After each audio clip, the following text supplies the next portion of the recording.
let's record. All right, let's have at it. All right, can everybody hear me? Yes. I don't see myself. Am I being shared? Yep, your video's on. Okay, all right. Hello, everyone. Hello, everyone. Welcome, welcome, welcome to this beautiful day in Seattle. We are excited. This is our second listening session. And so this is our last and final one. And it will be available to you to go back to review after this meeting. We'll be posting it on Zoom grant. So thank you for showing up live and in person. So again, like Julia said, I am Yolanda McGee. I am the strategy lead and visionarian for the Best Starts for Kids strategy 5 to 24 called Liberation and Healing from Systemic Racism. And we were formerly known as Trauma-Informed and Restorative Practices. But in the first iteration of our work, we did, with community, change our name to reflect more on the actual work that we're actually doing in the community. Just a little bit about me. I'm passionate, very passionate. My purpose is very clear. It's serving community. It's about serving scholars and serving their parents and families. And also, it's really about serving folks like you that's on the line today that really help support business, Black-owned businesses, BIPOC-owned, and really help them see themselves in work like this and being able to come to the table. And I know a lot of you all, it's your hard work, but this is an opportunity where you're able to see some money on the table and see yourself in this strategy. So my passion is also about you. It's about building your capacity, working with you, and experiencing excellence. So that is my why and my passion for doing this work. And so we can go to the next slide. All right, so today we are gonna, here's our agenda. Just one moment. Our agenda is here, and we will be covering these areas. For some of you who are new to the Best Starts for Kids and the strategy, we're gonna do an overview of the Best Starts for Kids strategy and overview. We're also gonna talk about the RFP that you're here today to learn about. And just for full exposure, I would just like for you guys to know that, yeah, I put my heart and my soul into this RFP. Everything I've been through, my lived experience, the community's experience and lived experience, we've heard from them. We've heard from scholars. We call students scholars. So every time I'm talking about student, I'm talking about scholars. I'm talking about young people. We call them scholars in the village. And they were able to pour out their experience into this RFP. We listened to them, we listened to parents. So the community is really in this RFP. And I just want you to know that everything said, I believe it. And I just want you to go on this journey because it is a big vision. And I just want you to go on this journey with me today and believe with me, you know, because again, it's big, but I believe it, and I'm excited to share it with you today. And we're also going to go over the RFP timeline and the question. We're going to have questions and answers at the end. We ask that you hold your questions to the end because we may be able to address them before the end of the presentation. So we're going to start with Best Starts for Kids.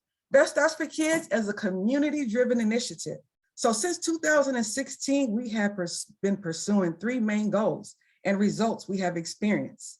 1, we believe that babies are born healthy and given the foundation for happy, healthy lives. 2, that young people have equitable opportunities to experience safe, healthy, and be able to thrive. And 3, that communities are safe and feel welcome, have welcoming environments for scholars and families.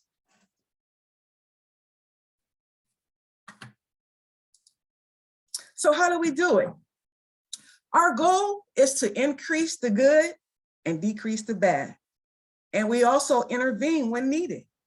And so when it comes to promotion, again, we begin before birth and throughout the life of a child. We increase positive resources and relationships and opportunities for positive environments. We work to prevent things like stress and trauma, unsafe environments, and insufficiency opportunities. We know that there's a lot of insufficient opportunities out there, so we work to close that gap of opportunity, that opportunity gap. We're here also to increase early, intervene early to support, again, scholars and families to receive the resources that they need.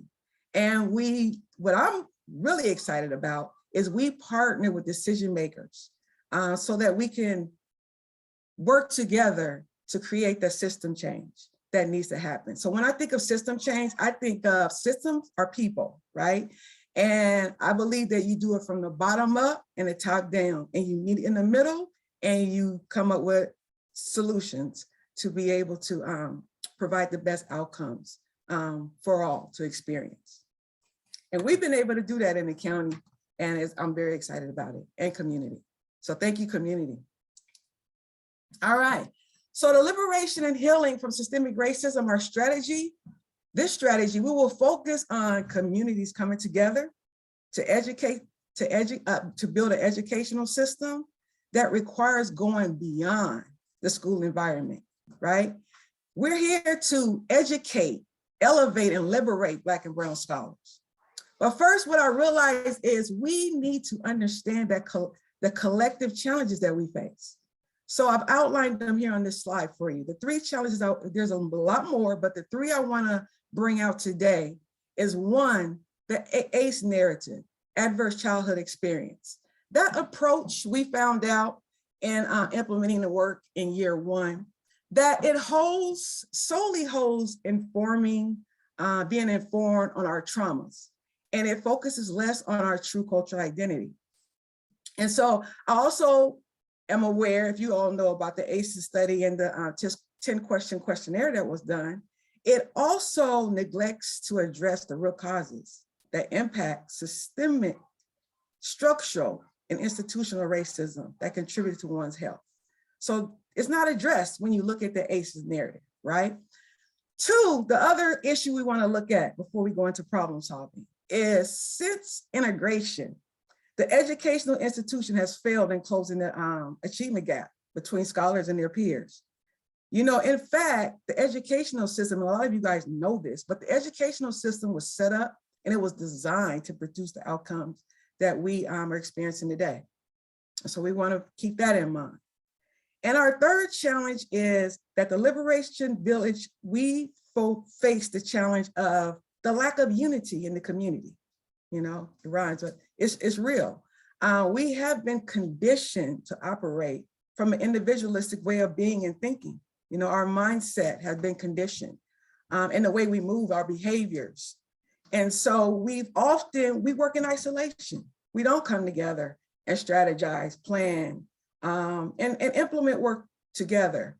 And so it's a real issue. I was looking at an article yesterday and it said, what is it gonna take for Black and Brown community to come together in unity? And so that is discussion that's being discussed, you know, it's an ongoing discussion. So we wanna take a look at these three areas when we talk about what are the challenges we're experiencing.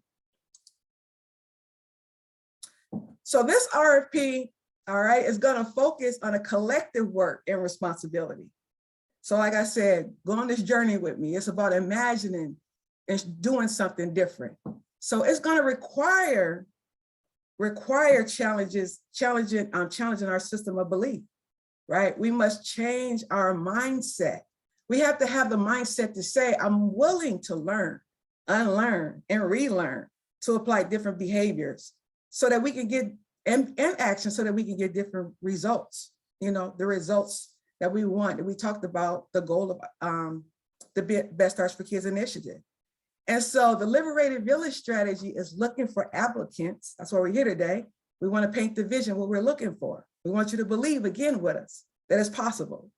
So we are looking for applicants, leaders in the community who want to come together and work together. We want to include the parents, the coaches, other trusted adults to collectively support Black and Brown scholars and to help them both not only envision, but reach their full potential. So first, it is essential that we have a race analysis, All right, we learned that as well. When we're talking about undoing racism, we have to understand what the race analysis, what is racism and how does it impact us on an individual and a collective way. And so we are on a journey together to understand the race analysis, because we can't experience liberation, we can't experience healing unless we have that understanding. So we build on that foundation of understanding. So in addition, it requires us to learn in our true history. You know, that's not taught in the educational institution, our true history. So we have to learn our true history, be willing to learn our true history. And we have to, as we're building ourselves up, that is way we are able to help our scholars develop a clear sense of their racial identity, you know, to help them draw on their strength of their culture.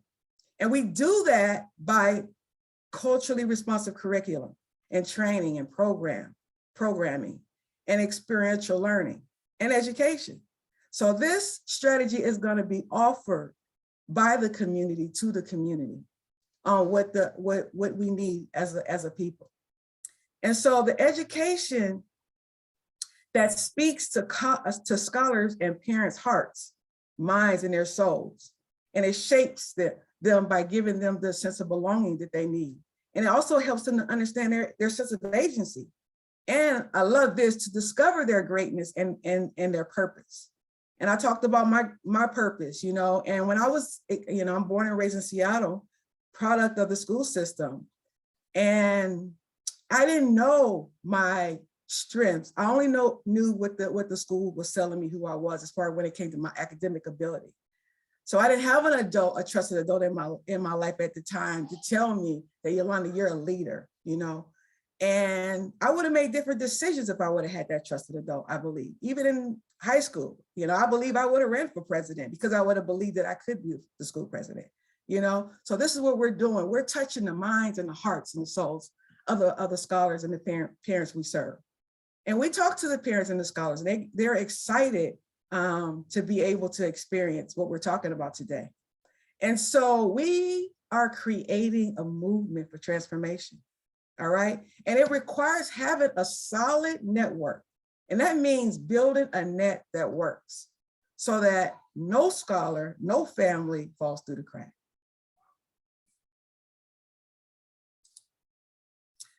So we want to build this collective movement. And this collective movement that demonstrates a love for co-creating, a commitment to building authentic relationship, real relationship and trust.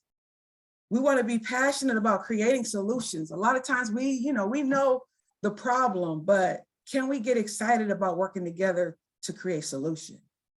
A desire to create healthy and strong communities. We want an environment where scholars are able to experience experiential learning. That means learning and doing and being able to reflect. And we also want to know and believe in excellence, especially Black and Brown excellence for all, for scholars, for families, and for yourself, and for the county, for that matter. So we believe in excellence. We want you to believe in excellence. So in fact, we are looking to create a community education system that inspires young people, it centers their culture, it cultivates their brilliance because it's inside of them. It just needs to be cultivated. It helps them to discover their purpose, and it prepares scholars to be global and productive citizens.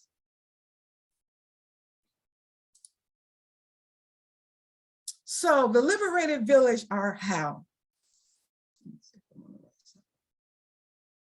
Actually, it's our why, because I can't see. Okay, our why, there you go. I can't see, but it's all good. I can see. So the liberated village, our why, right? So it has been discovered, you know, I've heard, because I listen to a lot of people, both businesses and organizations, and it has been discovered that when it comes to business organizations, they know really how to talk about their how. Like if we ask you, how do you do what you do and what do, you could probably tell us, you know, but few know their why for doing what they do, your why. And so what we learned in the first iteration is that brilliant, smart leaders, they understand that they have to start with their why, right? We have to start with our why, and then our how and our what. And so we collectively came together and we developed, it's called a golden circle. And we collectively came up with a why. Now, it is true, we had 30 different organizations who were funded. And I heard it a lot, especially from the county, that they're all doing something different. But what I discovered is, though you may be doing something different or approaching the work different, we all have the same why, right? We can come up with a collective why. And we was able to do that. And so our why is we see generations of scholars experiencing liberation and healing, okay? By discovering and living in their true cultural identity and their brilliance and their purpose. And there's another saying out there that if your why don't make you cry, then it's not strong enough, right? So we're gonna be asking you that in the narrative questions.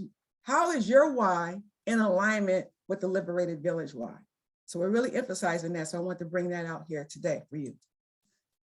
Okay, now our how. So we are looking to partner with those who value the how we accomplish what we do. And so the how is that we develop skills that promote healing. It's very important.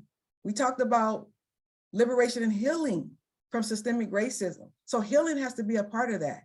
We have to heal individually and as a collective, right? So that we are able to serve. And so this is really us really working and doing this work together in the village. It's not we're doing it to them, we're not doing it for them, but we're doing it with them, right? And so that's our motto and how we approach this work. We're all focusing on the whole child. That means the family, the cousins, the community, who they're connected to, you know, their spiritual connection, like the whole child. We want to focus on that whole child. And we want to nurture that collective power of us coming together and work together in our how we do this work. And of course, we want to lead with racial justice. Okay, so our theory of action. So we understand, again, like I said, that many of you are going to be approaching the work, you know, differently. But however, like I said, we all have a shared outcome, right? And that's our why. So our theory of change is how we find the alignment in our what we do, okay? And so we, again, were able to take the 30 organizations and come together and narrow down to these principles right here that you're seeing right now.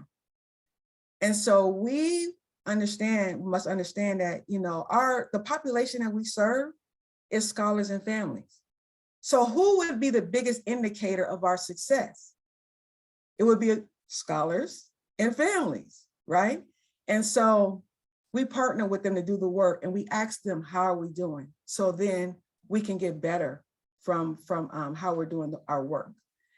And we also are working together to build capacity for everyone, like I said earlier, everyone who works within the village, to work together to impact system change.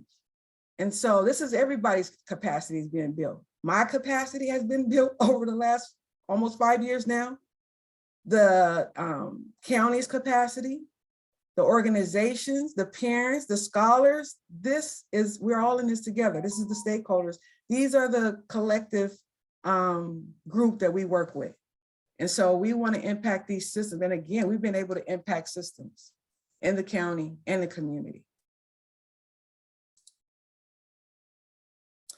And so again, imagine with me a school without walls, all right? We are looking for applicants who can provide that educational and experiential learning to scholars, students, parents, guardians, family members, the Liberated Village staff, and the partners that you partner with, the school staff, because some of you guys are partnering with school and districts. We want to bring them along, the ones who are opting in to do this work with you. And also to educate on multiple topics, right? What we're looking to do is we're looking to have a wealth of knowledge in our village that anyone in the village can draw from and learn from. And so we have some examples here for you to just think about. You know what you bring. Nothing is prescribed. So I had someone yesterday say, well, what are you looking for? What does the curriculum look like?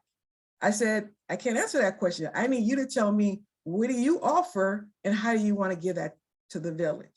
And so this is where your creativity of who you are and what you do and how and what you want to bring to the village. And so learning, we want to, like I said, have a wealth of knowledge. And some of them are learning, examples are learning about the legal system, undoing systemic and internalized racism.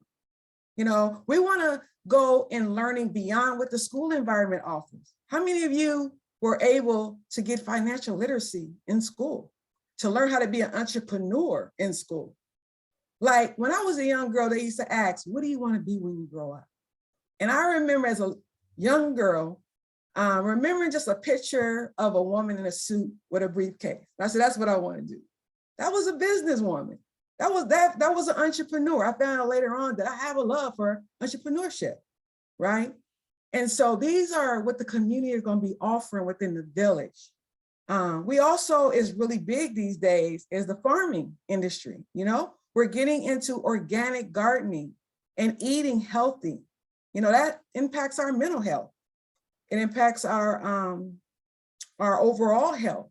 And so there may be some of you out there who have a garden, who want to bring that to the village, who want to educate the village around sustaining food and all those areas. And so you get to, again, make a proposal of what you're bringing to the village. And there are those out there who have healthcare and wellness as your focus. Nutrition and fitness is your expertise. And again, when we say expertise, and we're going to get into it a little later, when we say expertise, we're not talking about you have to have a degree behind your name or a comma behind your name. We're talking about, again, your lived experience, your acquired knowledge, your capacity, your intellectual capital, right? And so that's what we're looking for. So we want you to be able to see yourself in this body of work, and we don't want words to get in the way. And we want to also think about preparing scholars for college, if that's what they want to pursue. We want to help them. If you bring able to help scholars advance in their academics, that's great. Public speaking, we heard that a lot from scholars. We asked scholars, what do you want? And they said, teach us how to do what I'm doing now, get in front of people and an audience and do public speaking. So a lot of them said they wanted that. And we want to provide opportunities for the arts. I love the arts, all form of the arts. If you are a writer, producer, and you want to say, hey, look, I want to bring to the village a play. I want to produce, I think big. So nothing you could present, if you have the skills to do it, nothing you could present will seem out of reach for me. I will believe you. If you think you can reach it, I will believe it. And so, I wanted to do a play in the first iteration, but we wasn't able to make that happen. But if you bring those skills to take that play to the mainstream, let us know and write that in your proposal. There's also folks out here that know about finance and business and evaluation. And so we're also looking for, again, to build the capacity of the leaders in the village. And so if you have a skill there, you want to offer it to the lead applicants, the village members who are awarded, you're able to do that as well. So the question is, what do you have to bring? What would you like to give to the village? And I want to say this because it's very important. I heard someone say it before and I love it, but it's real. We want to teach scholars how to think and not what to think. That what to think, is real for me, it's indoctrination, right?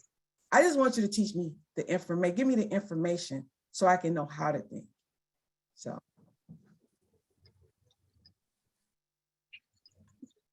All right. So the village, our return on relationship, our ROR model.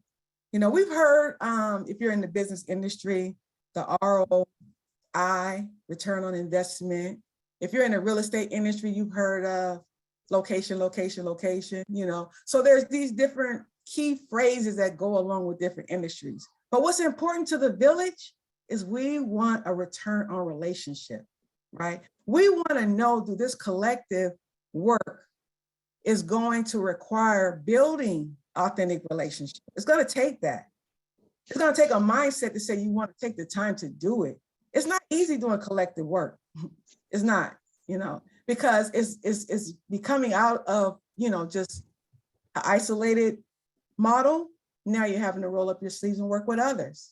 And so there's a process to that. But we want to build, we want you to have the understanding of the model of the ROR. And it's going to require leaders to think long term, you know, and have a wider view. A lot of times we have a narrow view, but we got to broaden our thinking there. We got to value measuring approaches. If we're not taking the right approach, we could change it because it's all about solutions, right? It's not a punitive measure. It's not we're trying to catch you doing something wrong. You know, none of that. It's about excellence, like I said earlier. And so we want to know that as we do this work together. It's going to require us building authentic community engagement, and it's going to require us to listen more to each other. And it's also gonna, we're gonna have to have a belief that, a belief in transformation, believe that we can change, you know, we have the power to change things. It's gonna require more energy and time, you know. This is not an RFP where you're gonna be funded and we don't see you, you know, until it's time to come together quarterly. No, we're gonna be rolling up our sleeves, we're gonna be working together. We will be building relationships within the village, right? And there will be, so our model is going to look like this for to give you opportunity to build relationships. So when scholars are enrolled in your program, we are going to have where we're calling it the Liberated Village Scholar Academy. So every scholar who's going to be enrolled in your program, they're going to enroll on our website. We have a website, a Liberated Village website we put together for the first iteration. And so we're going to create a portal where scholars will be able to enroll in your program. But the cool thing about this time is when they enroll, not only are they going to know they're a part of your program, but they're also going to know that they're a part of something bigger than an organization. They're a part of a village. And I can tell you, we learned the first iteration, we had focus groups. And those parents was thankful for the work that some of these organizations are doing for them. But when they all got in a room and found out that they was a part of a village, they were like, hold up, I got a village? So they was really excited, you know, because that's what we need. We need a village. And so parents and scholars, they love this model that we're presenting to you today.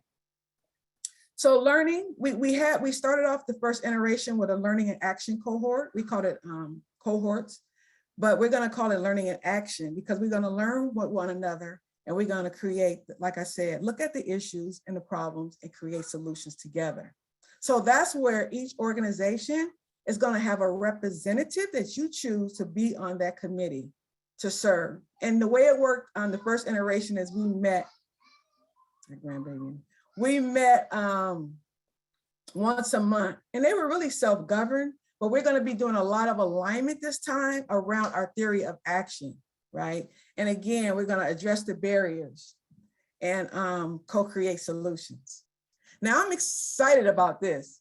We didn't do this in the first iteration, but we are going to have youth advisory committee and a parent leadership team committee. And so what that's going to look like is each organization who's awarded is going to identify a scholar and a parent to represent that committee. And so that way we'll have a representative from each organization they'll be a part of that committee. And so that right there is going to build relationships amongst the organizations. I can tell you the first 2 years we did our first iteration, we heard this a lot. They would say, we don't know what you do. You know, they would talk with another organization and say, I don't know what you do. We could be in a room with each other for 2 years, 3 years, and still don't know what each other do, right? That is not going to be our narrative. I can tell you, just give you a preview, a real quick one. The first 6 months of this work is going to be about us building our foundation. It's going to be about us working together and putting the systems in place that we need. And so when we start onboarding those scholars in 2023, we'll be ready to hit the ground running. We'll have our system in place. Everybody will be on the same page. Everybody will know what everybody does. It will be no question there. And we'll start our journey of working together. So we're going to take all that learning and we're going to build our infrastructure. And I am so excited about that. But we're going to do that from the beginning. And we're going to also have a parent university. And the parent university is basically going to be where parents, again, come together from whatever organization they're on. And they're going to be able to learn together. Or we can bring professionals from all over the world now. Since COVID is not limited, right? We can bring professionals via the way we're communicating now. And we can learn from educators all over the world. So yes, we're excited. All right, we're looking for applicants who will commit. So there's a commitment to this, right? Like I said, this is not a business as usual. I can tell you the first iteration, you know, we learned a lot as far as even how to implement this work in the school environment. And that's why if you notice with this work here, we're going beyond the school environment. Some were able to build a trusting relationships with school. Some were not. There was a lot of still, you know, trying to gatekeeping, I'll just say it, gatekeeping that was happening that was allowing our work to not take place. But when some of the schools signed those letter of intent, they never read the RFP. So they didn't understand that this was not business as usual. Even in the first iteration, it was never intended to be business as usual. It was really about how can we find a few of those schools who want to not just look at parents and scholars as the issue, but who actually want to look at the fingers pointing back at themselves and be able to say, okay, we're a part of the problem. How do we bring community? How do we bring parents and scholars together and let's solve the problem together? Let's do this work together. And so this is some of the learning we learned in the first iteration. So now that's why we're going beyond the school, right? And we're creating a school without walls. And so we want you to commit to breaking silos. We want you to have a mindset that says, I want to share my resources, okay? We have to have a mindset to understand that there's an abundance. It's not, if we have the scarcity mindset, that's what's keeping us where we are today. And I understand the reason why, you know, because a lot of time it's about survival. It's about, you know, making sure that individuals are okay. But again, we want to dismantle all of that. We want to unlearn and relearn new ways of being. And so we want to have a mindset that says, I want to share my resource. If that scholar's not working good in my program, let him go to the next program, the one that matches him and his needs. Because at the end of the day, they're in the village. So they're all of our scholars and we're working together. All right. We want you to understand that we're going to be enrolling scholars into the portal. We also have a Liberated Village website where we have I call it a back office, but it's like a university where you all will be able to upload your content and your curriculum content, and anyone in the village can access it. We want to make sure that we're onboarding the scholars and the families as they come into the program. So again, they will know they're a part of a village and they'll know the vision of our work as a village. We want you to have a commitment of having a representative, an action team. And we want to have gatherings, you know, professional development. And also Best Starts for Kids has learned a lot the first iteration. And there wasn't things put in place hitting the ground running when we did 1.0. So now we've been able to onboard a lot of capacity builders in different areas. And they're going to be able to help you build your capacity, onboarding you for free. So they're going to be offering free capacity trainings. And what we want is you to take advantage of those opportunities, because again, it's an opportunity for you to grow. And we're also going to have opportunities where we can do some national conventions, attend some that's abroad, you know. So and again, we can go and we can learn from others anywhere in the world. I got 2 more slides and I'm gonna pass it away to Julia. So program, we want to provide you some guidance, right? Again, we're taking all of our learning and we're moving it forward. And there's some things we learned. So this is guidance, right? We're guiding you in this way. So those who are going to be applying as a lead applicant, and you may have a partner, you may have a subcontractor, we're advising that applicants shall consider the following areas. Have your programming happen for you who can during the school, if it's possible, after school, summer school, evening, weekend, like it's your, you know, there's opportunity for the education, experiential learning to happen. We want programs, of course, to focus on pre-K through 24. So in the first iteration, we did allow preschool to be lead applicants, but moving forward, preschool providers, they can be partners, but we're asking them not to be a lead applicant because there is a lot more dollars being offered to that preschool population who serve those. But if you have a relationship with a preschool provider, you can partner with them. We're asking that you at least have 20 scholars for every full-time FTE. So if you have an FTE that's dedicated to doing liberated village and serving scholars, we're asking that you at least have 20 scholars per full-time FTE. We are looking, really, to tell you the truth, we're really looking for quality and not quantity.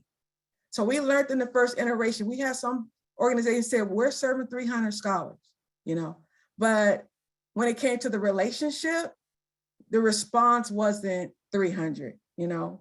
And so this is about relationship. It's not like, you know, it's not about a one-time event or things like that, but it's really about walking with those scholars and being able to see that trajectory change for them, their story change.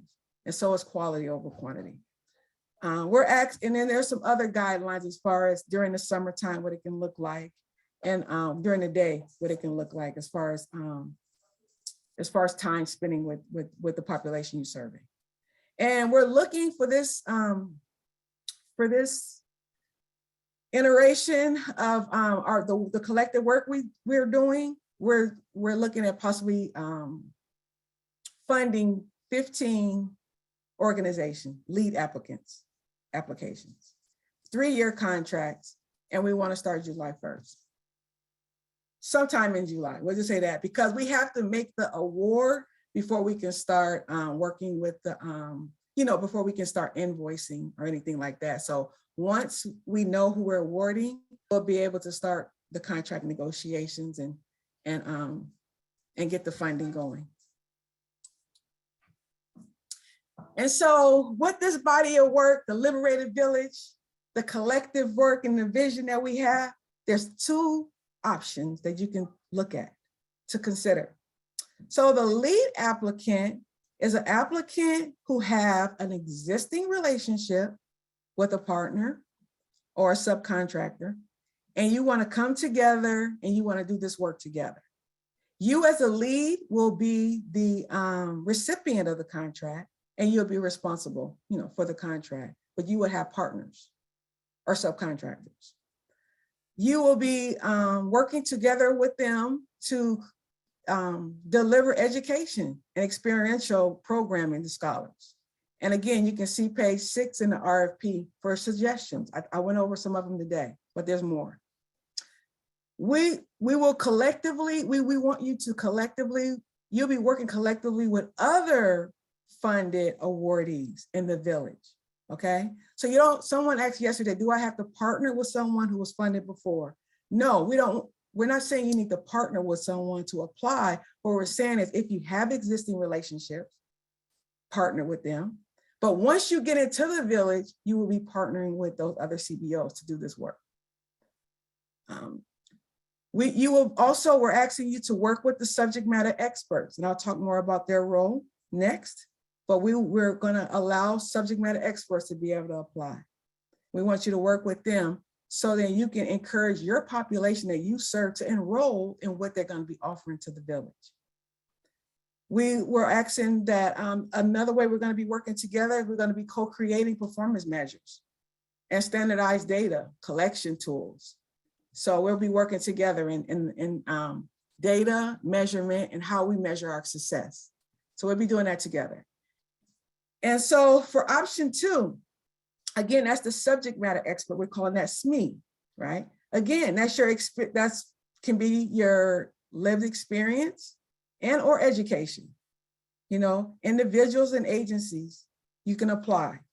And so the scope of work around that is the applicant will offer again, experiential learning. What are you bringing? What do you want to bring? But the population you'll be serving is the ones that are already in the village. So your expertise, you can say, I want to empower the scholars with this knowledge. I want to empower the parents and the families with this knowledge. I want to empower the awardees, the ones who are going to be funded, you know, as lead applicants and their partners, school staff. So any one of those can be the population that you want to impact. The SME is going to be the ones who are going to be serving scholars. We are asking though that if you have existing relationships with scholars, you can encourage scholars to be a part of the village, you know? And so you may already have something you're working on, you're doing, and you have scholars. So yes, we're asking you to bring those scholars into the village.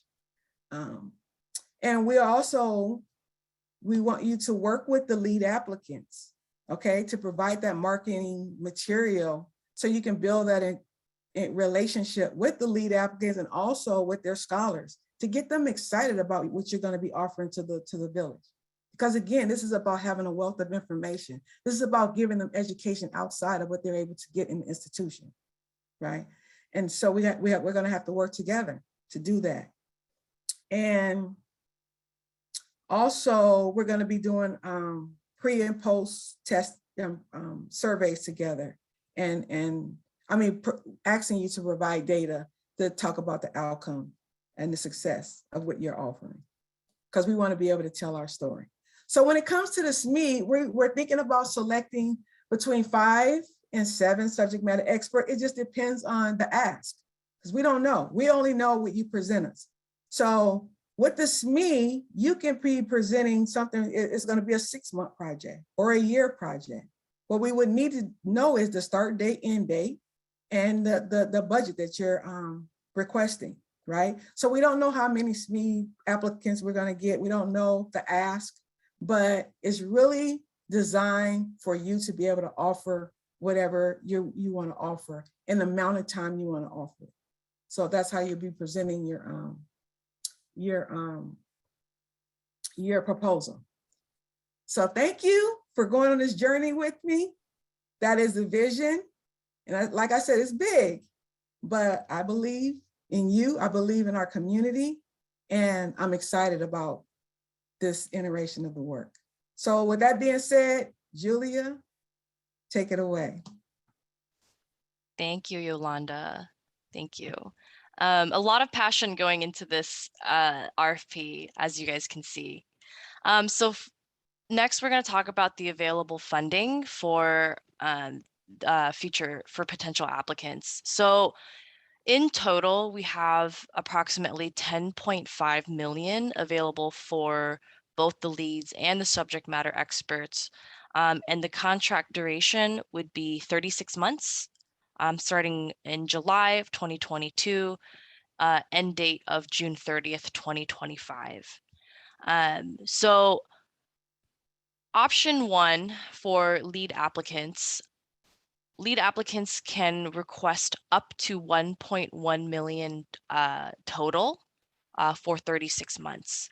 Option 2, subject matter experts can request up to $550,000 and up to 36 months. So a little bit of the budget breakdown. There's a varying amount between the remaining months of this year. So July 2022 through December 2022, we have about 1.2 million available. And then for the months within 2023 and through June 2025, there's 9.3 million available. So when thinking about budget planning and maximum amounts and maximum time frame, lead applicants can request up to $990,000 for between 2023 and June of 2025. And subject matter experts can request up to 495,000 for that time frame. And then for 2022, folks can request up to 10% of their total ask. And so the reason why we had to break that budget up separately is because we just have a different allotment year to year. So that's the reasoning behind that. And then in terms of the eligibility for this RFP, we want to encourage folks to apply if you've demonstrated the ability to support children, scholars in developing positive cultural identity, strong agency, confidence, and ability to excel in life. We also want to emphasize that we encourage applicants who apply to reflect the community that they serve. Too many times, in the public school education system, there's a lot of white women and white men who teach. And so Black and brown students haven't had that kind of like role model in that space. And so we want to change that. We want to prioritize BIPOC-led organizations, grassroots orgs, nonprofit, community-based, small for-profit, faith-based, parent-led groups, as you guys can read this list. We also want lead applicants to have identified partners that they'll work with. So folks who have existing relationships with other organizations, who have access to a group of scholars. And also we want that budget to be reflected in the workbook. So that's one of the required documents for this application. You need to submit a budget work group. There will be different tabs that indicate the partners in which you'll be partnering with and what their budget would look like. And then if you have experience in experiential learning, then and you've had experience working with 5 through 24-year-old scholars, you are certainly eligible for applying to this RFP. Okay. Yolanda, did you want to go through this, or did you want me to go through this during the Zoom grants section? Yes. Yes. Okay. Yeah, to help on time, we can do it when you go through this. Okay. Understood. This is the tentative timeline for this RFP. So this RFP was launched April 21st. We're here, information session number 2, April 27th. And again, this information session recording will be made available at the end of this week, at the latest. All questions that we've gathered here in yesterday's info meeting and today's info meeting, that'll be put together in an FAQ. And so that way everybody gets access to the same questions and answers. The other dates that are really important, final day to submit questions via Zoom grant will be May 27th. And so if you have questions regarding any of the attachments, any of the questions, any clarity that you need on the vision of this RFP, that would need to be submitted no later than May 27th via Zoom grants. And we'll walk through Zoom grants shortly after this. That way folks can familiarize themselves with, what's the layout, what's required, how to navigate the site and all that. Same day, May 27th, that is the final day to initiate a request for technical assistance. So Best Starts for Kids has a large group of technical assistance providers for all BSK RFP applicants to utilize. So we don't want not understanding how to do a budget or not understanding certain aspects of the RFP writing process to be a barrier for you. So the sooner the better to request for technical assistance. And yes, definitely get that submission in no later than May 27th. The RFP application due date will be June 1st at 2 p.m. Pacific Standard Time. And something to note as well, it's always better to try to submit earlier than right at 1:59 p.m. Sometimes folks run into issues with the Zoom grants portal. And so we, try to submit that in earlier than later.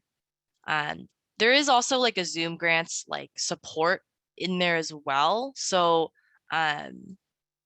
reach out to them as well. And then the responses will be reviewed in the first 2 weeks of June. We put here interviews. Again, we don't know what we're going to receive and in the application. And so we wanted to put that in there just in case we think that conducting interviews will be a good idea and provide more clarity for the scope of work and program. And so that is to be determined. A public notice of all the selected and non-selected applicants will be notified sometime in June. Again, we don't know exactly what date, so we've just put in the month for now. And then the anticipated program start date will be sometime in July. Okay, is Maria here? Let's see. Okay, I don't think Maria's here yet, but maybe we can. Maria Mullaney is our data and evaluation specialist. So she will talk about data and evaluation when she arrives. She had a meeting, so she wasn't able to make it right on time. So I will go into the Zoom grants link and I will walk you through that. Let's see. Okay. Screen one. And then can folks give me a head nod if they see my screen? Where it's the BSK blog? Okay, thanks, Terrell. Okay, so the easiest way to access our Zoom grants link will be to access it through our Best Starts for Kids blog. So if you just Google Best Starts for Kids blog, Liberation Healing, this will pop up. I also advise folks to subscribe to the blog as well, just so you guys can get updated on other programs and potential RFPs that you're interested in. So This is the blog post. If you click here, you'll be able to view the full detail. It'll open up a new window. For our Zoom grants application. And it's not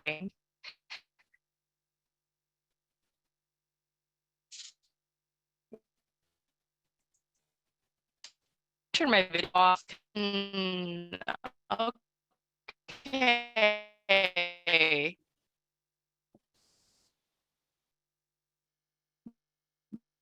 My website is not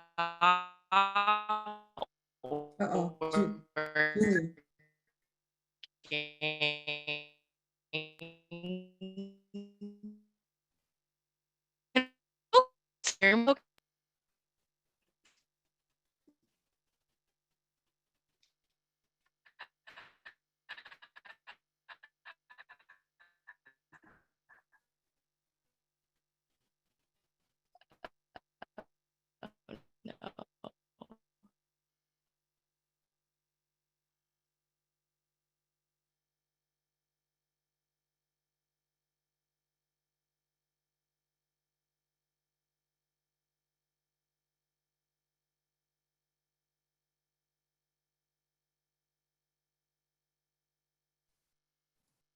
Yeah, I think she's attempting to log back on. Hi, can folks hear me? Yes. Yeah, now. Okay. Sorry, I'm having internet issues right now. Bear with me. Okay, and I'm gonna reshare my screen. Okay. And can folks give me a head nod if you can see my screen? Awesome. The sound, What's up, Yolanda? yeah, the sound is, yeah, it's pretty, it's like loud and it's a little feedback, staticky. Oh, okay. Let me.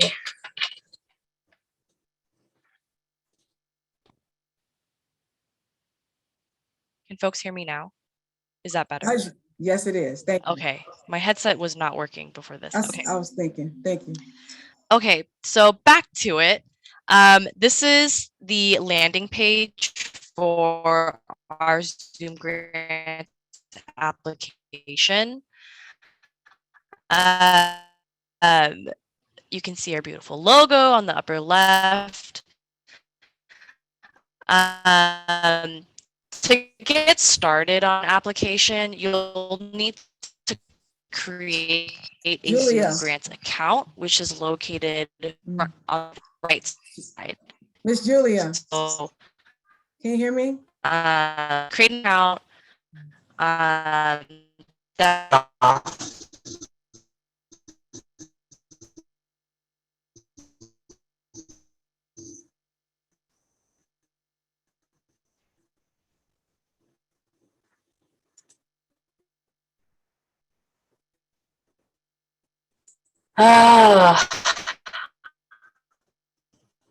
Is it still feedbacky? Yes. I did not think. Can we let Philip do this part? No, no one can hear me. Yeah, Hello? we can barely hear you, Julia. Can Philip do this part? That would be great. Hi, Philip. Okay. Thank you, Philip.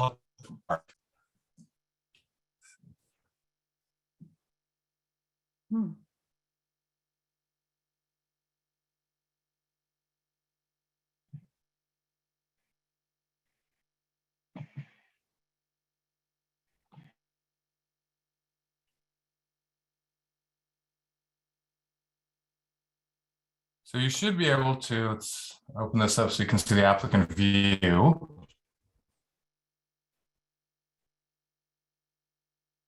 When you log in, you'll be at this screen. And you'll be able to create your own account. These will be your primary tabs so that you can see the description that we have written up. There's my contact email. If you have any questions, you need to shoot to me. The eligibility requirements. Obviously, the link to our information sessions that are happening right now. And then description on how to get technical assistance if you're struggling with how to finish this and you need technical assistant consultants. Then here's the library, which has all the documents that we've attached to this. The narrative questions, the SMART goals, all of these, many of which are mandatory. There are a few, the county terms and conditions, which is not mandatory, but that is just informational. As you're filling out your actual application, you'll be down in this area. You'll do the summary questions, which you will be able to do directly through the Zoom grant. And then you'll click over to required documents. And these 4 are the required documents. You'll be able to download them directly, fill them out yourself, and then re-upload them. The system won't let you finalize your application if you haven't uploaded all 4 of these documents back into it. If at any point when you're filling these out, you have a question about what it's asking you, or just a question on how to operationalize this stuff, just bounce back up here, click my email, and send me your question. And if I can't answer your question, I will get a hold of Yolanda and Julia and get the answer and get it forwarded out to you. So just to clarify for everyone, Phil here is our contract specialist. And so he will be helping with the questions that are submitted through Zoom grants. And just a clarification for the required documents, there's actually 5 required documents. There's 4 attachments. First one is the narrative questions. Second one is the SMART goals. 3 is the return on relationship. So that form is really more so for folks to read through and get a clear understanding of what is the agreement and expectation that we have for folks if you were to be awarded for this grant. And 4 is the budget workbook. We want folks to complete that. I can't share my screen right now because my internet is just not good, but once you open that, you'll see many different tabs for the lead applicant, for partner applicants, and they're all formulated in a very specific way so that they can pre-populate in the budget summary. So folks don't need to touch the budget summary. That'll pre-populate as you fill out the lead org tab, the partner org A tab, all of that. And something I want to point out in this specifically is you do not complete the cells that are grayed out. Those will be pre-populated. The sections in which you will need to focus on are the white cells. You'll enter like the description of what that budget line is, and then you'll insert a number for what you'll need for 2022. And then the remaining months between July 2023 and June 2025, those are represented in column P and Q. So column O is the budget for for 2022. Column P is for 15 months.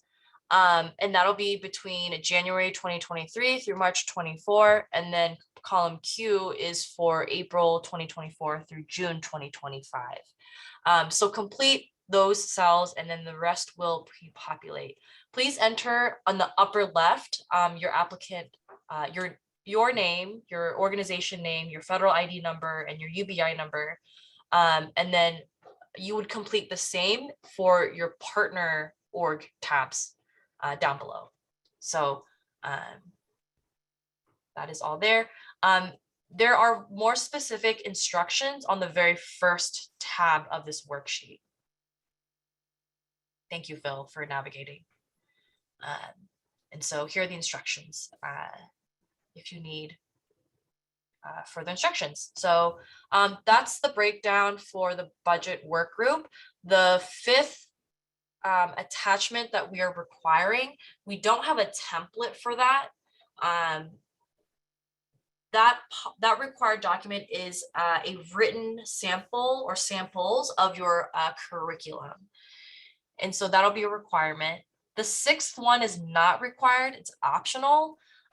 We're asking folks that if you have some sort of like visual that you want to share with us, whether that's like a video, a documentary of your program, photos of your program, you can provide that there. It is a single attachment, so you can't add multiple attachments, but say you have photos that you want to share and a YouTube video of your programming. You could just put that in a Word document and link it there. And that way, all of that information can just live in one document. And so, yes, I hope that provides some clarity. But yes, there are 5 required documents for this application. And then including the summary questions and the application questions as well. Those 2 sections will be unscored. Okay, I think that's everything. Again, please reach out for technical assistance sooner than later. Reach out to our contract specialist, Phil Thompson here, with any questions that you have regarding on this RFP. All right, I think that's it. I think we're ready for Maria. Thank you, Phil, so much for navigating that. I'm going to attempt to share my screen. Hey, Julia. Hi, everyone. I can share my screen too if that's easier. I think that will. I'm having major internet difficulties. No problem. Thank Well, yeah, you. let's try it.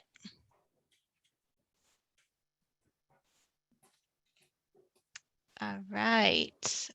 Let me know if you all can see my screen.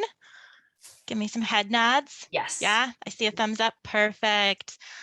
All right. Hi, everyone. My name is Maria Mullaney, and I'm an evaluator with Best Starts for Kids. And I'm going to talk to you about data and evaluation. I have just a couple slides for you here. And I want to share some data sources that you might find helpful in putting together your proposal. And although it's not a big part of the proposal process, I'll also talk about evaluation so that you will know what to expect if you're awarded. The principles guiding our evaluation and data for Best Starts for Kids work are partnership, collaboration, and accessibility. And we hope that you will see these values reflected in our work together and invite you to hold us accountable to them.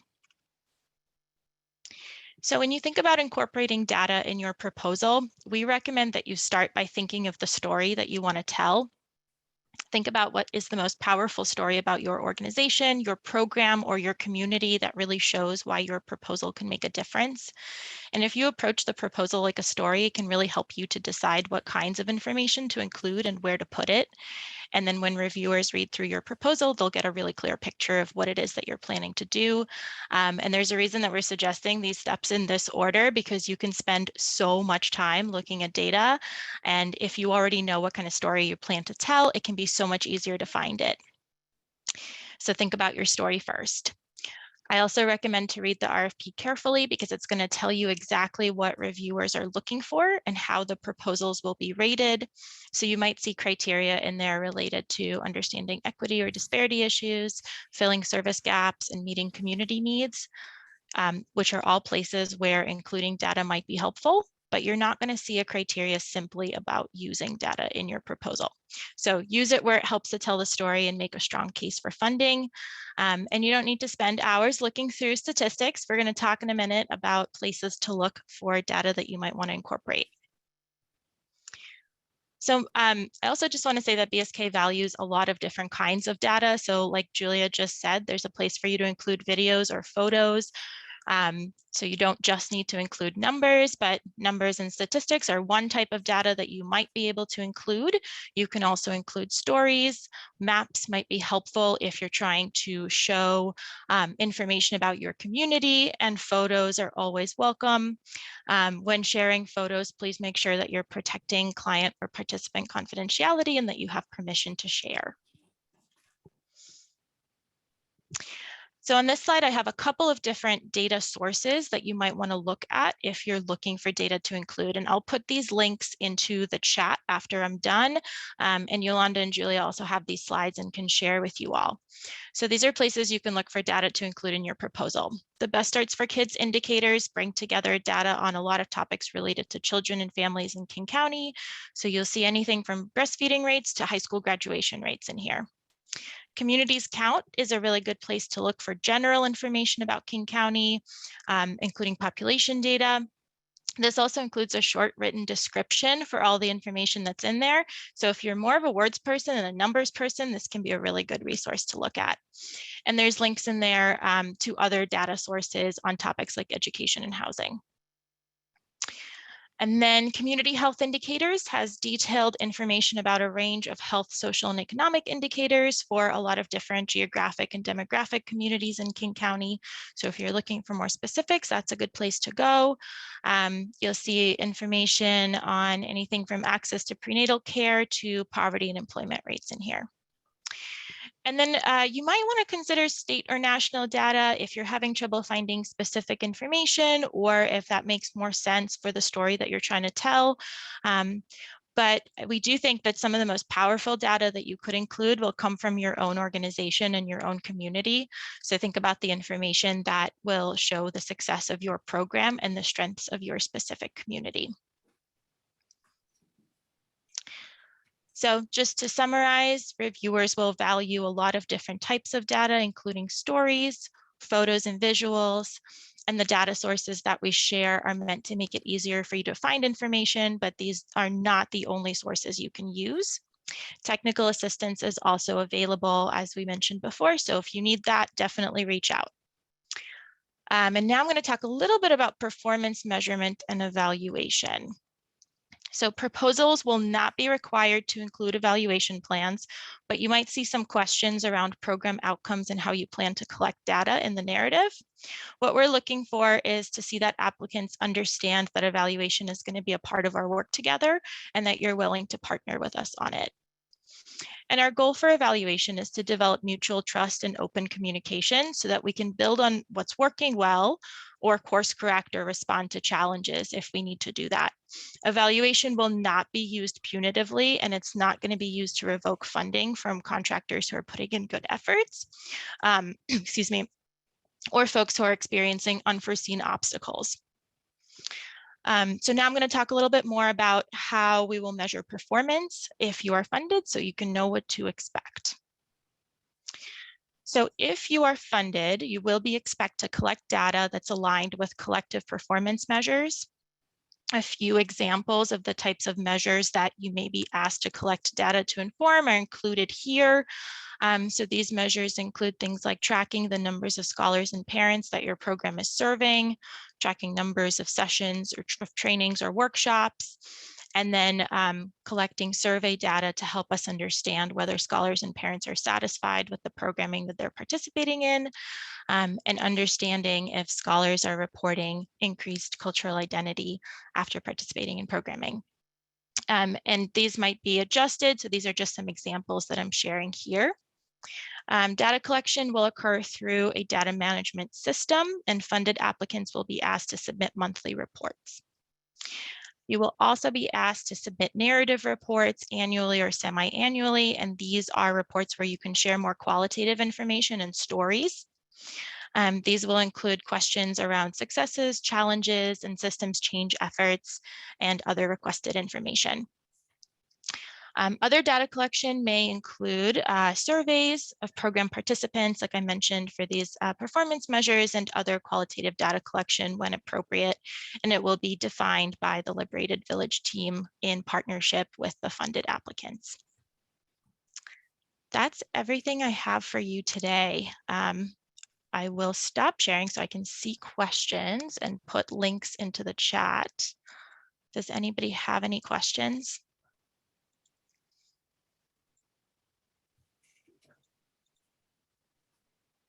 Hi, do you want us to use raise your hand or we could just kind of jump in? Jump in. Okay, great. Hi, my name is Lynetta Alexander of Islam. My pronouns are she, her, and I'm the Director of Education and Race Study at Ubuntu Research and Evaluation. I'm really excited about all of this, building community, building a village, probably something that I say every other day. So I really appreciate the entire vision. I'm wondering, we are based in Milwaukee, although we are 100% remote. Is this limited to, are the applicants limited to King County? Yolanda, I'm going to let you jump in on this one. Good question. I want to pin that one. I don't want to answer it right now. So what I will say when it comes to evaluation, we were able to work with external folks on our evaluation, the first iteration, and they did come from abroad, right? And so what we've done with this iteration is we built in that capacity building within the scope of work. And so let me just verify. I would like to say yes, but let me just verify that that is something that we're going to be able to do with this needs. But however, like I said, with the lead applicant, yes, it's important for you to be in King County because you will be doing work with scholars in King County. And everyone who's going to be a lead applicant is we're asking them to serve scholars. The first iteration, all of the programs didn't serve scholars, but we're saying whatever you offer, we want you to be serving scholars.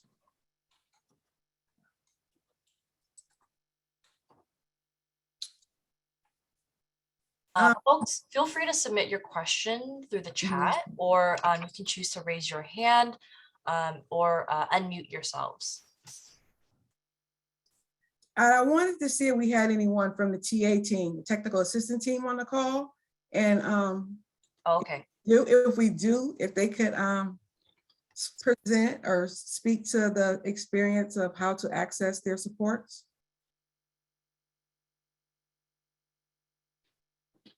Yeah, I don't see who I invited. He's not here, but I'm not sure if someone else is on here. But we do encourage you, I think Julia talked about it before, to connect with a TA. It's a free service that the Best Arts for Kids is offering. Some of you may already have your grant writers, if you will, but we're still asking that you, take the opportunity and reach out to them just to make sure that, just to get that second eye on your proposal. I will also say that, with this whole RFP, Liberation and Healing from Systemic Racism, we really are looking at a whole community-centered way of even writing this RFP, right? And so data is important, but what I want you to understand is, and what has been taught, just systemically, is that, we want to see a lot of data in your proposal, other people's data in your proposal. So I just want you to know that this is different. Like, data is great, but systematic data, it's important for you to include, and if you're going to show us how you're going to be addressing it, right? Because we know the problems. We know that there's a lot of systemic data out there, and we know, but there's a root cause there too as well, right? We're talking about systemic racism, so there's a root cause to how we talk about data. And so I just want you to keep that in mind, because to our narrative questions, we did put word limits on how many words you can use. And so just think about that as you tell your story. Thank you, Maria. As you tell your story, to include that data if it makes sense on how you're going to be addressing the problem. Because I talked about it before, right? Like, we're going to be creating solutions. And so this is a solution. And I also want you to know that this is, we're going to have a review panel who's going to look at all of the applications. And I will tell you, the first iteration, they wanted to feel some heart in those proposals.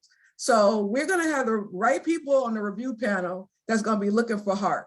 And I know that's another thing that the system has taught different applicants who apply for grants not to include. Like, I was talking to evaluation person, they said, I was taught not to include the heart.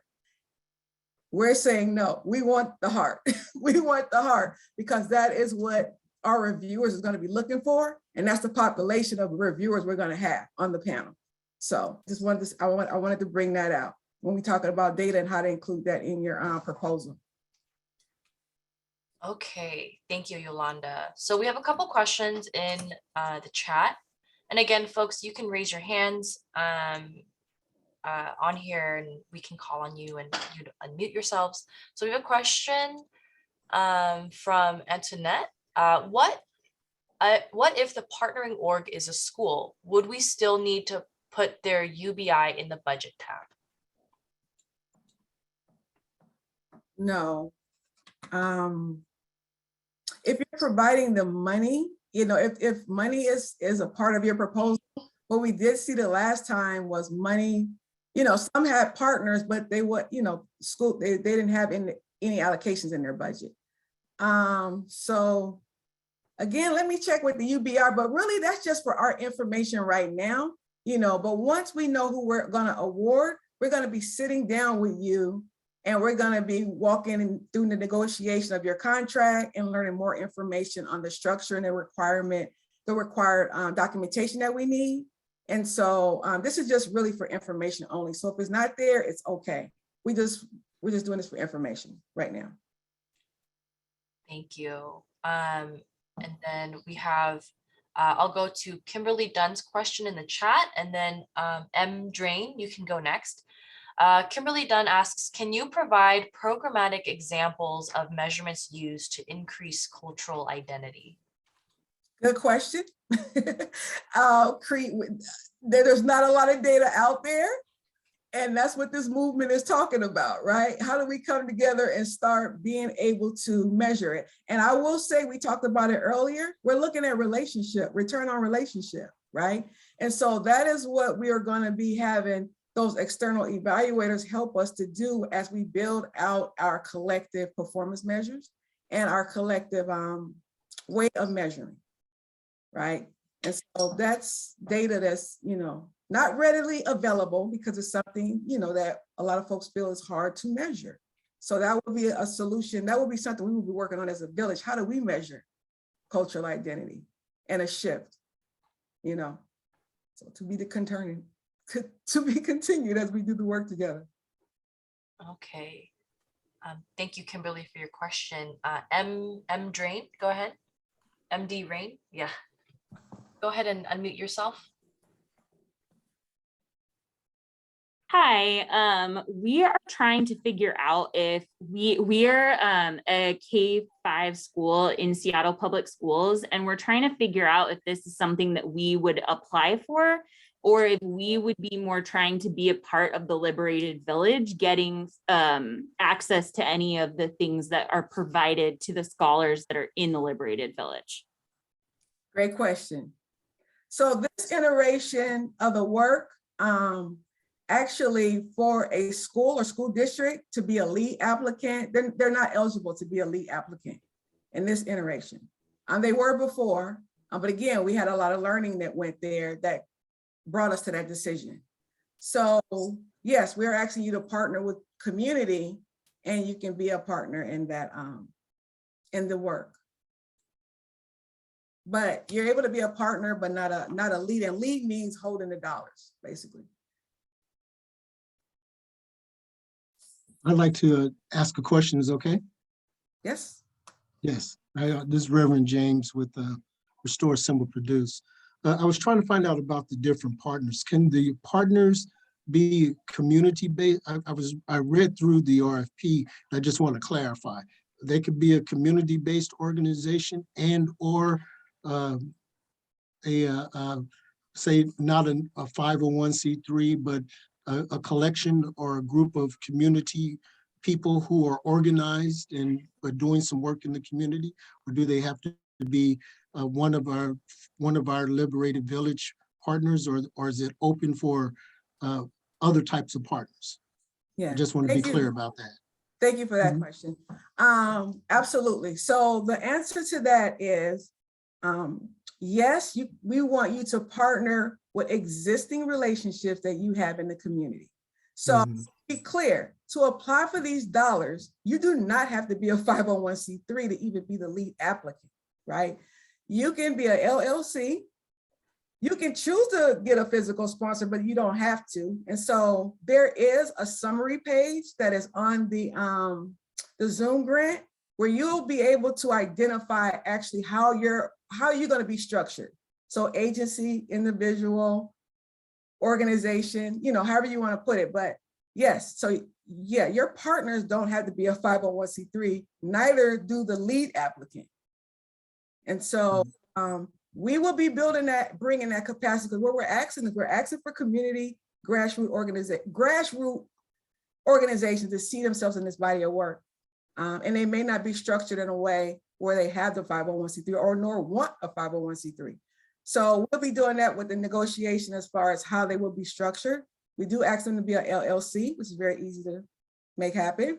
And then some of you may want to onboard a CPA or a book accounting to be able to handle the physical part of you leading this work, right? And so you don't have to have a physical sponsor neither. You can actually have someone that's going to be able to segregate the duties when it comes to managing your dollars. Right. Okay? One more. And the second part I want to say, as far as partnering with people already in the village. What we're saying there is we want the partnerships to be authentic, right? So we don't just partnering. No, you're able to be a lead applicant, but what we will say is once you become funded, a part of the village, we are going to create spaces where we're going to be working together and partnering. And it's going to be authentic and true. Thank you for that clarification. One more quick question. In the allotment of awardees, I heard you say 15 lead and 5 SME. Will there be 15 lead and plus 5 SME? Is that correct? Again, that is a projection. We have no idea because we don't know the ask. Success leaves clues. So what I will say is for those who are asking for the big money, like we're going to want to see a strong partnership there, right? So there'll be a different variation of how people are going to be asking for the dollars, right? We want you to ask for the dollars that it's going to support your programming, you know? But we are going to be looking for those strong partnerships that you have within the community, you know, your willingness to partner with the village once you're in the village community. And so yeah, we're just putting those numbers out there. But again, when it comes to the SNEED applicant, they could be possibly saying they want to offer us something like an infrastructure kind of thing. They want to present and help us understand how to, like I said, identify a race analysis, right? So they want to say, you know, we're the first 6 months, we want to support the village on building that capacity, you know? So you're able to bring your expertise, how much time it's going to take you, and your budget to go along with that. And so we have no idea what the return is going to be, you know, on the proposals. So it just depends. Fantastic. Thank you for those answers.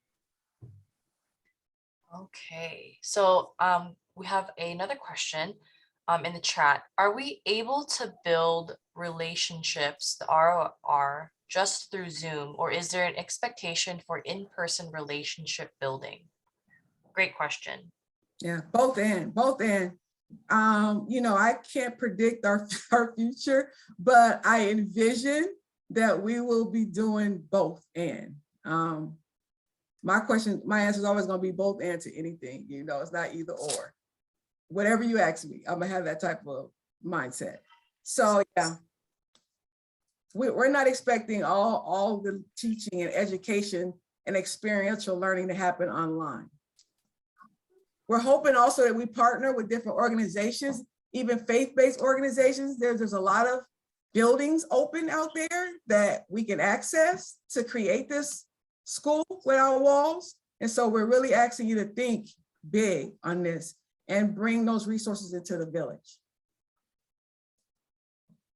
Okay, and then Tracy Williams has a question. Go ahead and unmute yourself. Thank you. First of all, I just have to say that I love the both and answer to things because I think it opens up our creativity and potential to serve our scholars. So thank you for that. My question is, our organization has been working historically in our neighborhood for about 12 years. And we have some folks, I'll just give you one example. We have a young woman who's a Black lawyer. She's also, she teaches art, and she's teaching wealth building. Would she apply for one of those subject matter expert pieces, or do we put her underneath our grant if she's working only with our community? Yeah, great question. So if she's working only with your community, then she would go in as a partner with you. Okay. Another part of that answer, and you didn't ask this, but if someone is a subcontractor, an individual that have an expertise, and they're partnering with a lead applicant, they also can apply to be a SME if they're offering something above and beyond what they're offering in that application with the lead applicant.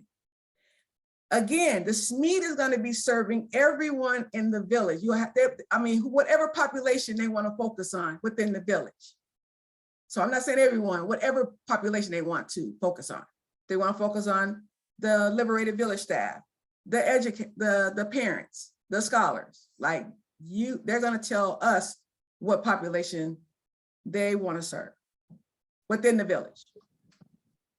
Okay, great. Thank you very much. You're welcome.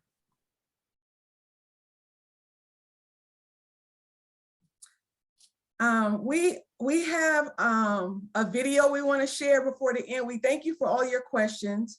Keep asking your questions. We're taking notes, and we will be publishing them on a base on Zoom grant. But there is a group of folks who did work on this video, and I want to show the video. It really paints a picture, gives you a visual of the liberated village and the expectations we're looking for within the applicants who we onboard doing this work. So I'm going to do that before our top of the hour, so that we can be within that time. So thank you, everyone. And let me figure out how to do this.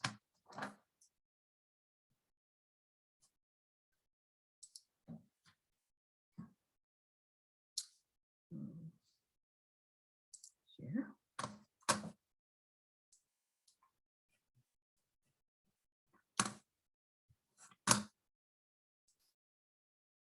Okay, now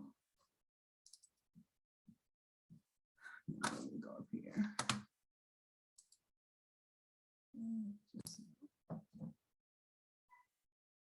Can everybody see?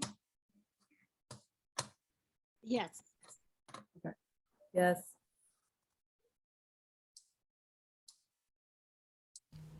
The liberation and healing from systemic racism strategy is creating a movement for transformative change that requires building a net that works so that scholars and families are less likely to fall through. What is our collective challenge? The education institutions have failed in closing the achievement gap between Black and Brown children and their peers. Some clear indicators are: school districts are resisting to implement culturally responsive curriculum where scholars can see themselves. Lack of addressing racial disproportionality in disciplinary action. And lack of providing a sense of belonging, which will make them feel accepted, respected, and supported in a learning environment. The system was designed for people to work in silos in order to create division and produce specific outcomes. Systemic and internalized racism has conditioned us to operate in an individualistic way of being, and it's entrenched in our policy and procedures. In other words, it has caused us not to come together to hold the educational system and ourselves accountable to ensure the success of our scholars. The Liberated Village collective approach is dedicated to breaking the chains of isolated efforts and internalized oppression by providing a village for parents, guardians, scholars, and the community to educate ourselves and not solely rely on school systems to educate our scholars. Who are we? The Liberated Village is a movement that focuses on building solutions by going beyond the educational institution and to mobilize communities to create an educational system for us, by us, that inspires young people, centers their culture, cultivates their brilliance, helps them discover their purpose, and prepares them to be global productive citizens. In fact, the renowned professor and historian, Dr. Asa Hillett III, echoed the sentiment that current approaches of closing the achievement gap between Black-brown students and their peers have been ineffective, and to instead promote closing of the excellence gap between Black and brown students and their potentials. Our collective why for doing what we do is that we see generations of scholars experiencing liberation and healing by discovering and living in their true cultural identity, brilliance, and purpose. The foundation of operationalizing the Liberated Village collective understanding that guides our work, in other words, are how we approach accomplishing success for our scholars is by focus on the whole child, develop skills that promote healing, nurture collective power, and leading with racial justice. The Liberated Village has identified 5 theories of action to guide the what we do. They are as follows: capacity building, community and family level engagement, cultural identity development, system change, and youth leadership development.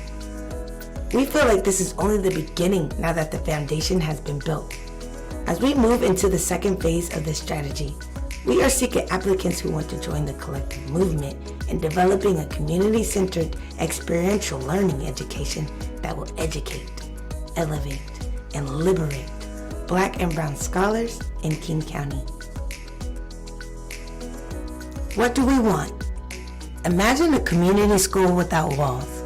The Liberated Village is seeking to bring together key leaders, which include grassroots organizations, nonprofit and small for-profit organizations, parent-led groups, faith-based organizations, and community-based organizations to collectively create a community-centered educational system that guides Black and brown scholars to both envision and reach their full potential.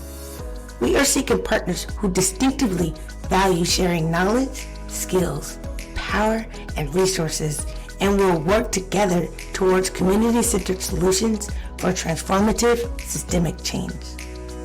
The Liberated Village will provide a solution by building a foundation for economic and community wealth. These are the ways your organization can provide education and experiential learning to scholars, parents, CBOs, staffs, and partners in the village. Social justice, learning about our legal system, undoing systematic and internalized racism, legal advocacy, and civic engagement. Economic knowledge, learning about economics, developing financial and real estate literacy, teaching skilled trades, technology, and entrepreneurship. Urban agriculture, learning about farming, organic gardening, and sustainable food. Education enrichment, preparing for college readiness, academic advancement, public speaking, and providing youth art and expression opportunities. Organization executive coaching, developing strategies and plans in business, finance, and evaluation. Health and wellness, learning about how to care for our health and wellness, which include food and nutrition, fitness, mental well-being, and social and emotional learning. Political science, learning social science that is concerned with theory, description, analysis, and prediction of political behavior, political systems, and politics. What other topics are you interested in teaching to the Liberated Village? What does it look like? Each organization will enroll their scholars into the Liberated Village database portal on our website called the Liberated Village Scholars Academy. In addition, the Liberated Village will have learning and action cohorts, and each lead organization will have a representative to participate. They will focus on the theory of change strategies by actively identifying and confronting structures of systemic oppression that perpetuate generational trauma, and will work together to identify solutions to eliminate the gaps and disparities experienced by Black and brown scholars, families, and the community. And finally, the Liberated Village will have a parent leadership committee and youth leadership committee. Each organization will provide a parent and scholar to represent the two committees. The Parent Leadership Committee and the Learning and Action Cohort will co-create and host Liberated Village Scholars Academy and Parent University events with the youth's input and participation. The Scholar Academy and Parent University will be an opportunity to invite all scholars and parents to participate in educational opportunities together, such as having Black and Brown professionals facilitate sessions from all over the world to present on various subjects and more. There are 2 options for organizations, agencies to apply. Option 1, lead applicants, CBOs, who have existing relationships with identified partners will work together to meet the proposed scope of work. Also, the organizations will commit to working collectively with subject matter experts to encourage the population served to enroll in courses offered. The village will co-create collective performance measures and standardized data collection tools to measure outcomes with BSK leaders and more. Option 2, subject matter expert applicants, SME, will provide education and serve either scholars, parents, CBO staff, and partners. The SME will work with lead applicants to provide marketing material for the classes offered to encourage scholars to attend different educational opportunities and learning and action cohort meetings to build relationships with the Liberated Village. The eligibilities are prioritizing Black and Brown grassroots organizations, collective efforts. This includes, but is not limited to, planning, designing, implementing, and evaluating our efforts. Anti-racist ideology, having a race analysis to undo institutionalized racial oppression, IRO. Subject matter experts, SMEs, both lived experience and education that reflects the community served, and experience in developing positive cultural identity, strong sense of agency, and a confidence by using culturally informed education that speaks to our scholars and parents' hearts, minds, and souls. How to apply? If your organization is interested in joining a collective movement that demonstrates a love for co-creating, a commitment to building authentic relationships, a passion for finding creative solutions, a desire to create healthy and strong communities, an excitement for experiential learning, and a belief in Black and Brown excellence, then we encourage you to apply. Click on this link for more information and how to apply.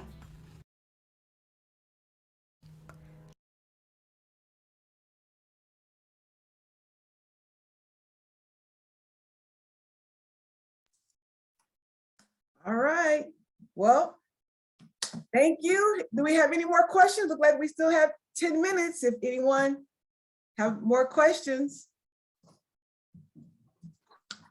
I have one. Yes.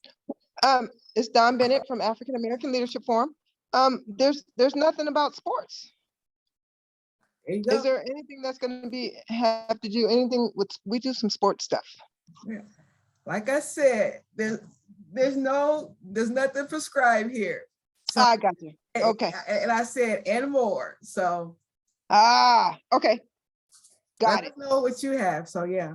Thank you. Anything. What we're trying to do is create a wealth of knowledge within the village that we can all have access to. So. Okay, great. Okay. Thank you. I have some ex-pro female. And to tell you the honest truth, sorry for talking over you, but to tell you the honest truth, we're not looking for all the organizations to be doing the same thing. We want a wealth of knowledge this time. So. Okay, thank you. I had a question, Yolanda. Yes, ma'am. Yes.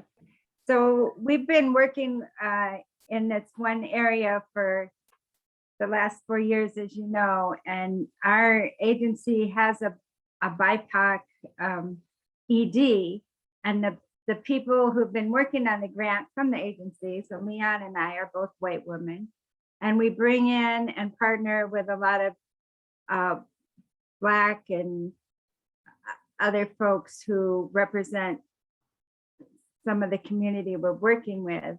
And I'm just wondering how whether that satisfies the grant or whether it's better to step back so that there's more opportunity for actually Black-led community-based organizations. We are community-based and nonprofit. So just wondering your view on that. Thank you for the question. Again, we are not saying who should or should not apply. What we're doing is we're trying to just paint a vision and how you can see yourself in this body of work. So you would have to, you know, go through all the questions that everybody have and tell your narrative and your story, you know? And so again, I'll have to leave that up to whoever wants to apply should apply. But yeah. Thanks. And the other question I had was about the hours per day that were recommended. And it said like 3 hours up to 5 days a week. And recommended working on summer. So when you say up to 5 days, does that mean like 1 day a week could be sufficient? Or I'm just wondering if that's kind of a guideline or if it's really a strong requirement to have that amount of time, like 15 hours a week. Yeah, we did say guideline, right? So we want whatever the dosage is that you're providing to align with the dollar amount you're asking for. Because what we saw this time is there was some who, you know, got pretty substantial amount of awards and may had too many scholars they were serving, and they, you know, it was hard to impact and measure return on relationship with that, or they had a lot less. They had quite a few full-time FTEs. So we're trying to provide some guidance, and that's why we use the word up to, but we're just trying to find more alignment and help guide you as you write your proposal. And think about the dollars you're asking for. Thanks, Yolanda. This is really a fantastic iteration. It just it's bringing the whole community together. It's just beautiful. So thank you for your vision. Thank you. We have 1 minute, 2 minutes. I think we've got 5 minutes. We've got a question in the chat here. How will the funding be distributed? Will you get it yearly? I can answer this question actually. So the funding will be distributed in 1/12 payments. So the 2022 amount will differ since it is the we have only 1.2 million available. And so once folks are awarded, we'll go through a contract negotiation, talk about the scope of work, the budget plan, and plan through that way. But they will be in monthly invoices in 1/12 payments. So I hope that answers your question. Yeah, thank you, Julie. And I would like to add to that. So that is the expectation for the lead applicant, option 1. And like she said, the first 6 months, we're going to look at that more like a planning time period, because again, that's when we're going to be building infrastructure, and we're not going to be requiring you to onboard those scholars in your program right away. So it's less money, but it's enough money hopefully to help you plan for us to work together to build our foundation. Now, if you're a SME, you may not want to start, if you're serving scholars, you wouldn't start in July. You would start once we onboarded some scholars into the village. So your proposal could be for what you want to offer in 2023, you know? So we're asking for the SME to put the time period you think you can want to implement what you're bringing, and think and consider what I just said as far as the population you're serving. So the SME may look a little different than the lead.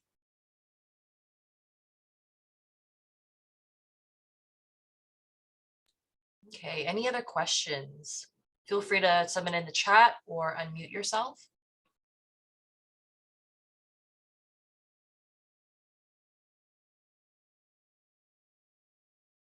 All right.